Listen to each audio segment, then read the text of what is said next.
Yes, alright. Welcome back to Game Sport Hub, your home of all latest football news. Amakuru yose agezweho ku mugabane w'Uburayi uyasanga hano. Mwibutsa gukanda subscribe, like, share ndetse na comment, ubundi tukajya dukomeza kubana umunsi ku wundi. Tudatinze rero twinjire muri ino nkuru. Ni inkuru zitandukanye zirimo zigenda zivugwa mbere y'umukino. Tujye kurebera hamwe birimo bigenda bitangazwa. Ariko uwitwa Pep Guardiola, imbuga nkoranyambaga zikomeje kumwota kuko akomeje gukora agashya. Hamwe bajya bavuga ngo uwagumiwe n'amazi, ikinyarwanda nacyo kiba kigoranye. Ariko ibyo tubivuyeho, uwitwa Pep Guardiola akomeje rwose kugenda akora agashya. Murabizi kubwo ikipe ya West Ham yari ifitanye umukino w'ikipe ya Arsenal, witwa Pep Guardiola baramubaje atese tino match ya Arsenal uri bwire, aravuga ati come on Irons. Hasabwira ati West Ham mbaryamyeho ndabandi kubafana cyane, nirange niba ngombwa ndi buryisige, mumfashe umuntu nyamuneka, ni mumfashe umuntu. Birangira ikipe ya Arsenal tsinze ikipe ya West Ham igitego kimwe ku busa. Nimwe mu makipe amaze gutsinda imikino myinshi ku kinyuranye cy'igitego kimwe, ariko cyane za kimwe ku busa ko ni match zimaze kwa zirindwi. Ngira ngo turaza kuzinyuraho gato nazo turebe izo match zarizo. Gusa mbere yuko ikipe ya Arsenal yakira ikipe ya Burnley kuri no munsi, umutoza wa Burnley yakoza agashya atamaza uwitwa Professor Pep Guardiola, umwe mu batoza bakomeye babayeho mu mateka y'isi, umwe mu batoza batinyitse kandi bakomeye muri equipe muri championnat y'igihugu cy'Ubwongereza Premier League. Yego nshobora kwivuga kandi tuvuga ngo ariko Professor Sir Alex Ferguson yatwaye Premier League 13. Ibyo ntabwo ndi bubihakane, yewe ndi bubyemere cyane, ariko nanone your attention cyase ugombe nanone wubahe kino kintu witwa Pep Guardiola koze. Usibye no ko yaratwaye Premier League enye yikurikiranya, n'umugabo umaze gutwara almost championnat zirindwi mu myaka amaze mu gihugu cy'Ubwongereza, nimba ataresha 6 nimba ntari kwivanga. Ariko nanone imyaka 10 ibikombe 6 bya championnat ugatwaramo championnat enye zikurikiranya, ni ikintu gikomeye cyane, ni ikintu gikomeye ku buryo utagisubiza inyuma.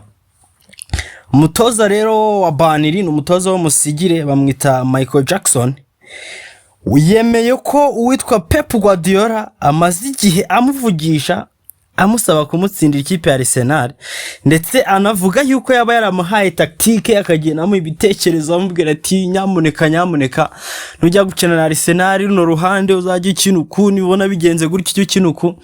Ngo yamuhaye amayeri y'umukino cyase buri kimwe cyose, like wagira ngo yabaye video analyst w'ikipe ya Burnley. So rero ibyo nibyo tugiye kunyuraho muri no video, turebera hamwe ibyo umutoza yatangaje, abafana ku mpande zombi, ariko cyane ku ruhande rwa Arsenal batangaje iki. Byose nibyo ngira ngo tunyureho kabisa muri kano kanya gato cyane tuba dufite. Mwibutsa gukanda subscribe kuri no channel yacu, kadushyigikira duteze imbere, kuko uruhare rwawe ni ingenzi, kandi ibyo uhitamo kuduteza imbere tuzatera imbere, nuhitamo kuguma kudufana nabwo tuzabikunda, kuko no kuduha umwanya wakatureba nabyo ni by'agaciro cyane. Twise cyane rero umutoza yagize ati I had a long conversation with Pep, and honestly speaking with one like him always gives you ideas tactically. Aravuga ngo maze igihe kinini cyase nagiranye ikiganiro kinini na Pep, ngo kandi mu by'ukuri kuvugana n'umuntu umeze nkawe nyine iteka ryose abaguye ibitekerezo biri tactique.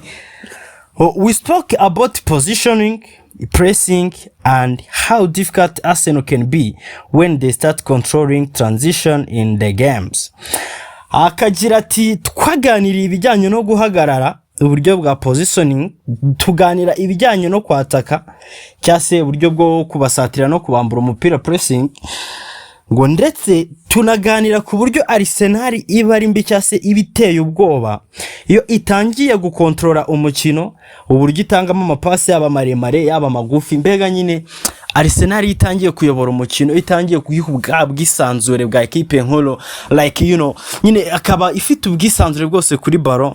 Tuba turimo tuganira ngo ese Arsenal yaba mbi cyase yabiteye ubwoba ku kigero kingana iki.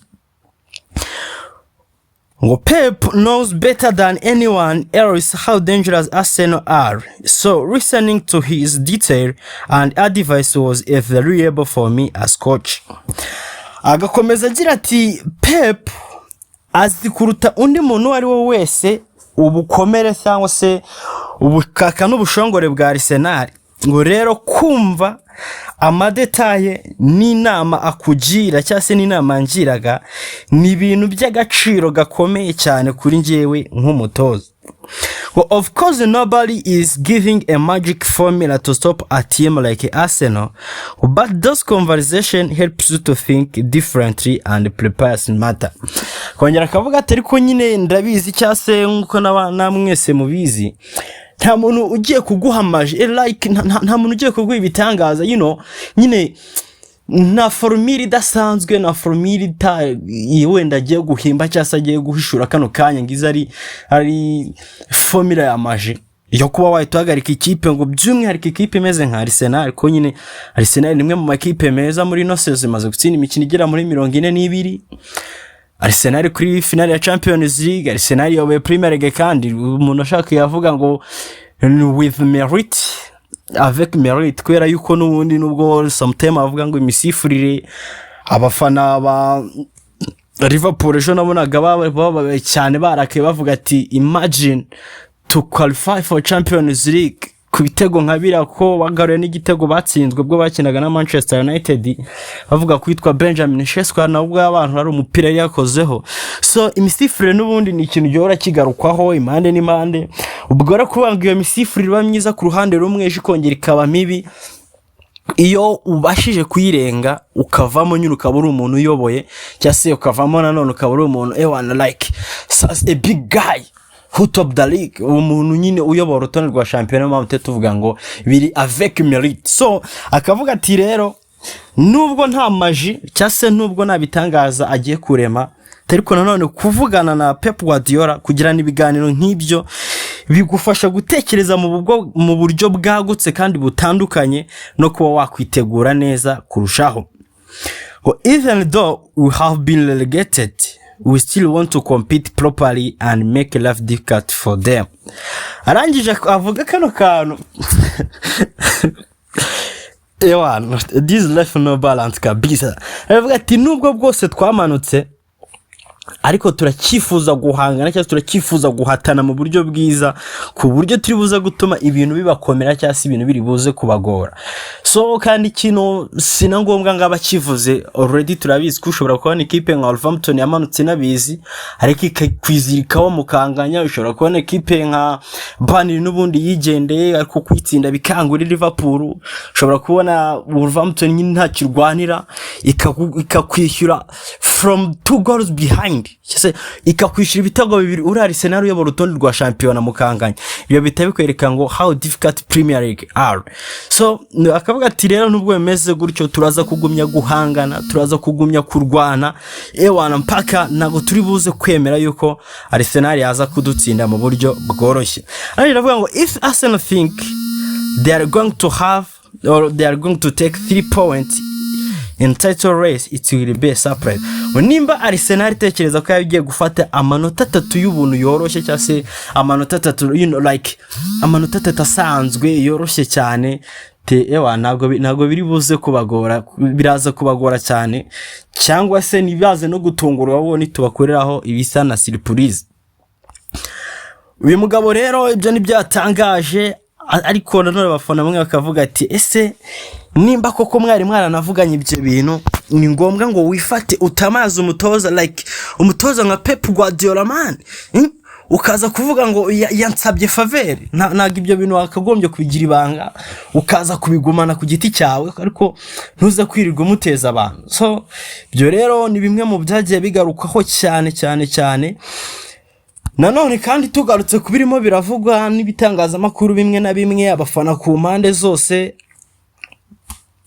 Hano hari account ni y'abafana ba Arsenal ariko of course bayita IFTV, babikuye ku yitwa ngo ni Daily IFC, banditse bati no journalist has asked an eye if he's going to make a significant change to his starting against Manchester City on the final day of the league. Cyangwa se akavuga ngo nta munyamakuru n'umwe wigeze baza Unai Emery nimba agiye kugikwaza cyangwa se nimba azakora impinduka muri 11 biwe babanzamo ku munsi wa nyuma ubwo azabakina na Man City. Ngo I have lost the count of the number of times Oliver Glasner had to answer question on what his starting 11 would be against Arsenal on the final day of the league. Ngariko ngo nananiwe cyase ntabwo ndi kubasha kubara inshuro Oliver Glasner mutoza Crystal Palace yaba amaze gusubiza ikibazo nk'iki ngiki kimubaza ngo kuri 11 azakoresha ubwo azabakina na Arsenal ku munsi wa nyuma. Just tells you how much these people hate Arsenal and how depressing it will be for them when we won the league. Hango iki rero kikwereka ngo urwango bano bantu banga equipe ya Arsenal na depression bizabatera nubwo tuzaba tumaze gutwara igikombe cya championnat. Anga rero bagakomeza twereka ngo probable lineup cyase 11 beza bashobora kuza kuba babanzamo kurandwa ikipe ya Arsenal. Ni equipe ya 11 isanzwe kavanamo Ricardo Clafero agize ikibazo cy'imvune n'itwa Ben White. Haravuga ko mwizamu ashobora kwa David Raya, Piero Incapié na Mokiyasa Mosquera mu mande, Gabriel Magalhaes na William Saliba, Miles Lewis Kelly, Martin Odegaard captain ndetse na Declan Rice bakaza kuba bakina mu kibuga hagati mu gihe batatu imbere bo n'undi amahirwe menshi ariko bashobora kuza kugaruka ari babane nta cyahindutse Victor Gyökeres, Bukayo Saka ndetse na Leandro Trossard.